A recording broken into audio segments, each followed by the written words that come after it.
রাত্রে 2টার সময় বের হয়ে গেলাম।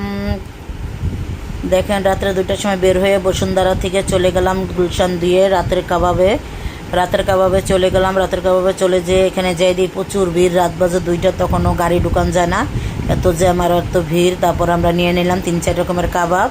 এখানে সেই কাবাব নিয়েছি, রেশমি কাবাব নিয়েছি, চাপ নিয়েছি, রেশমি কাবাবও নিয়েছি, আরও 3-4 রকমের কাবাব নিয়েছি। এখানে দেখেন কাবাবটা কত সুন্দর করে ভাজতে আছে। এখানে বসে খাওয়ার মতো ভালো কোনো নেই, ভালো নেই, কিন্তু এমনি খেতে মজা। এই রুটিটা তো রুমালিয়া রুটিটা তরকারি আমার কাছে খুবই মজা লাগে।